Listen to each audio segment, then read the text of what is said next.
Yeah, we've all been in a situation when you're talking to somebody about something and then they just jump up and say, you know what, I hikey think you're just being sensitive right now. What you saying isn't even a big deal. You know, there's children starving in Africa and you are talking about XYZ. To translate that sentence that they said, whatever it is you're saying, they don't give a fuck about it. They don't give a fuck about that and they want you to stop talking about it because you're probably making them uncomfortable.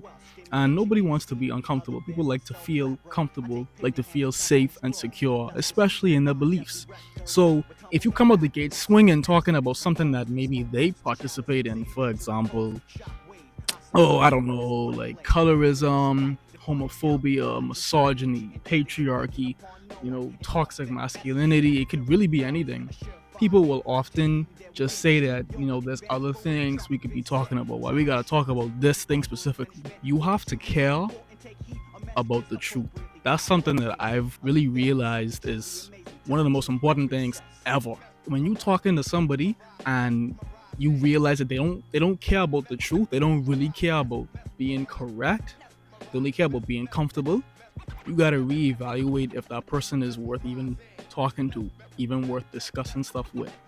Because you might think that you making logical arguments, you bring in the facts, you bring in the logistics, but you're not having a logical conversation with this person. You thinking it's going this way, but to them a conversation going this way because you making them uncomfortable in a way that they are not going to tolerate. And they are gonna shut that shit down. And this is a perfect segue into the pandemic of male podcasts. There really is something about them. Bro, holy shit, the amount of mosquitoes that are biting me right now is ridiculous. I must he got that sinner's blood, bae. Them niggas fiending for this. Damn, I can't taste that good. Get off me! There is a tendency for anti-intellectualism on podcasts, and I think it has to do with that same sort of sphere of comfortability, Like when somebody's on a podcast, they just kind of want to talk shit. They don't really want to get into the uncomfortable conversations. And that's especially true with black people, because one thing about black people, we hate getting serious. Everybody was the same complexion. So for context, they're talking about the 1992 live-action show called Martin, and Mark is arguing that there are aspects of colorism within the show's comedy. Now, I ain't gonna lie and say that I've watched this show, but I have watched enough black media to know that oftentimes light-skinned gals are typically portrayed as being more desirable, more attractive, and more ladylike. But of course, it's never that deep. You can hear the "not this bullshit" in the other speaker's tone. Run the clip. So Gina, it wasn't colorist to me. Don't you think, Mark? Mark, you got it. Mark, Dog, you gotta get the fuck out of here. Mark, the issue is that Get back to the there's lawyers. there's so many things that's going on in the world today that I don't understand why people have the time to go back and ridicule the comedy or the shows that were part of us growing up, right? Like it's too many things going on right now in the world. Anyway, what else needs our attention? What is important? What is unimportant? You guys wrote some Trump shit up there. I don't know who wrote that, but it's up there. And then around the world, we're seeing violence everywhere, including Gaza, where I work for Al Jazeera. My colleagues, every colleague I have in Gaza has been murdered. Every single colleague I have in Gaza has been murdered. So we got a lot of work to do, a lot of stuff to pay attention to. That's pretty good. All right, Young Thug dissed, I get scared every time he do that shit. He doing so fast, so you gotta hit. Everybody know in Gaza is like, Oh my colleague. God damn, he doing it again. That nigga Mark, boy. We hate really getting serious and really taking a critical look at ourselves. And let me just make sure y'all understand what I'm saying. I ain't trying to say that blacks need to do better at any of that weird conservative grifter shit. I'm not saying that. What I'm saying is that when you confront black people about a lot of stuff, they just get uncomfortable because it shatters the entire reality that they might have. For example, colorism, homophobia, internalized racism, all of these things, when you really start to dig into it, they start to say, thinking about it too much. You running on a little too much, this stuff, it ain't really, the world is progressing, so those stuff don't exist. But these type of arguments are just imaginations. It's just imaginary. Just because you telling yourself that the world is like progressing and that things are fine does not make it true. I want to focus on the Joe Budden podcast, mainly specifically because of the presence of Marc Lamont Hill, which is a critical thinker that I have recently began to, follow. When a young African American walks in a Cheesecake Factory with a Make America Great Again hat, he shouldn't be verbally accosted. You should maybe inquire as to why he's wearing it if you want to hear his point of view, but he should by no means feel that he's not welcome in a restaurant. Okay. This is the problem that we have as Americans, and we can all do better. Mark, I know you want to respond to that. What do you want to say? Nah, I was wondering what a dude was in the Cheesecake Factory, but I think for me, most I, alongside other people, found ourselves wondering, why is he on this kind of podcast? And when I say this kind of podcast, you should know what I mean. Podcasts that touch on topics that would make the shade room blush. Why is somebody of this, caliber, of this intelligence, talking with these people who trying to say that colorism doesn't exist anymore, or that just like to talk shit and don't really like to get very serious? Let's get back to that though. So Marc recently made a comment about his former colleagues that worked in Al Jazeera, and he said very plainly and very clearly that they've all been murdered in Gaza. And I left the pause there because they didn't. I get scared every time he do that shit. And of course, a lot of people were extremely upset about this because what the fuck are you doing? Like, y'all couldn't even give a moment of silence? Do y'all care that little about this man that y'all just let him say that and y'all just running on? Like, what? Are you kidding me? And I especially dislike that Joe then put pressure on Mel, trying to say that, why don't you have something to say about this?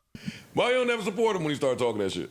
You support him very well, Pizza Hut. He has my full support, but I also know that once he says something like that, or we discuss something like that, then we're just like, okay, what's the fucking pivot? What's the pivot after we talk about every journalist on the Gaza Strip being murdered? Like, what's the pivot? So Young Thug there we go. appeared on Little Baby's project. Quite the project.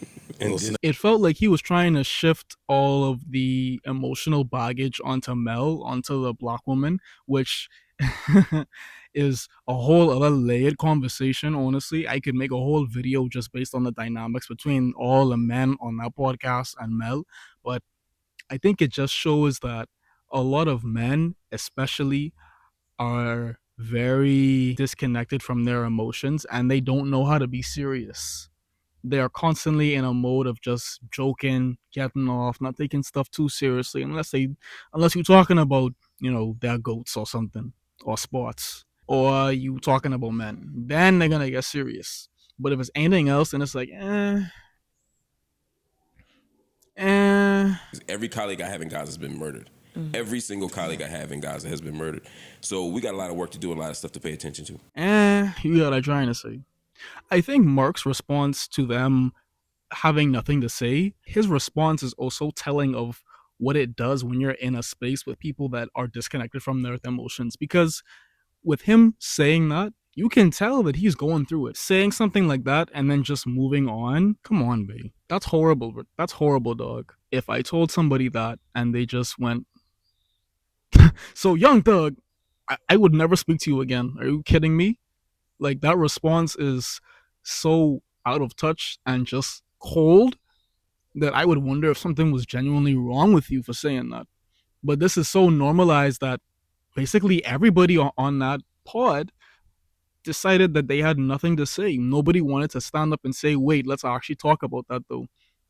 Maybe it had to do with sponsors, maybe it had to do with making the viewers uncomfortable, but at the end of the day, it's just another example of people becoming desensitized and ignoring their emotions, which is something that I touched on in my previous video on liberal doom and ContraPoints in Palestine. As you can see, there are threads between all of these distant things that are happening and all of these distant people. When you become disconnected from your emotions, it can be very hard to have empathy and to realize that maybe you should slow down and actually check on somebody to make sure that they are okay. But that adds another layer on top of it, because as black men, how often are we given the opportunity to be vulnerable, to express that we are not okay? There was another moment on this same exact podcast where Marc opened up about his mental health. Well, unless he wants to. I'm that's true. I'm asking. No, I mean, The short answer is that I have to take care of a lot of people. Day in the life of a black man. And that creates emotional toll, financial toll. Then there's just having to, you know, all that shit, and my own health, right? So all those things combined, you know what I mean? So like my wife's mother's sick. My mother she's not sick, but she's just needs a lot of care because she's blind. I got brother got to take care of who's locked up.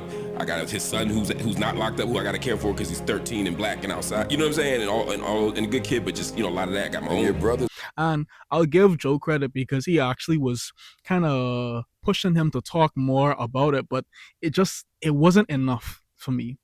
You know, it wasn't enough. I'm glad that it happened at all, even just a little bit, but it just shows that we are so far from where we need to be, bro. Because, bro, what the fuck? The light is making me look so, like, golden, boy. What the fuck was I talking about, boy? See, this why you can't get neurodivergent people distracted, because I don't even know what I was talking about. I don't even know where I am right now. Oh, right. Men's mental health. I actually really love this topic. I high-key had to suffer to watch through this episode because, bro, I made the poor decision to watch this episode on 1.25 speed. I tried to go higher, but I couldn't even understand what they were saying. Bro, the laughter was killing me, and I don't mean it was making me laugh. I mean, like, it was hurting me to hear these niggas laugh so much and so frequently at this high-pitched volume. It just reminded me of those niggas from The Lion King, but those hyenas. Not funny, Ed. I feel like the constant laughter it reinforces the vibe of this is not a space where we can have extremely serious conversations. And that's not to say that they don't have conversations that are, you know, serious or they have a more serious tone, but the laughter always brings it back down again, because even after Marc said what he said about his colleagues, there was some awkward laughter and they just tried their best to move on and to pivot, as they say. Would this fall under respectability politics? Maybe. It's not really respectable to talk about Gaza because it's such a, you know, touchy topic. But that's why I respect Marc for, you know, even choosing to say that. Let's confront the elephant in the room, right? It seems like Marc is extremely out of place on this podcast. And when I first started watching it, I was thinking that, what the fuck is he doing there? Like, it doesn't seem like he should be there. And as I really thought about it, I realized that, would it be better if he wasn't there? Would it be better if there wasn't another voice of reason within these podcasts? I understand that oftentimes when somebody chooses to be on a podcast, especially when the podcast might be like a little problematic, it's kind of gray as to whether or not they're contributing to the problem or trying to address it. But I don't think it's a bad thing that I can't keep doing this, bro. Bro, get the fuck away from me! Basically, my point is there a point to trying to segregate spaces based on intelligence or perceived intelligence? If somebody has something valuable to offer to a space, even if the space might be a little problematic, I mean, isn't that the point of having multiple different sort of perspectives? Because surely one of them might be just a little better, right? And if that is a voice, a perspective that can actually, you know, educate people, act as a voice of reason, act as a voice of empathy and compassion, is it wrong to say that that person shouldn't be there because they're out of place? Or should we say that they're a light in the darkness? At the same time, though, you have to consider that sometimes a space that you might be in might not be a space that's really healthy for you. Because is it really healthy that all of those people just basically ignored what he said and just said, well, I have nothing to say to that? What does that do to you when you're around people who don't treat your pain as though it is pain? They just treat it as a hindrance, as something that's uncomfortable, as something that they have to pivot from, you know? I can personally say that being in an environment like that is torturous, and it can often lead to an internalization of that coldness, so that you yourself become detached from your own emotions, because if nobody else will respond to it, why should you respond to your emotions yourself?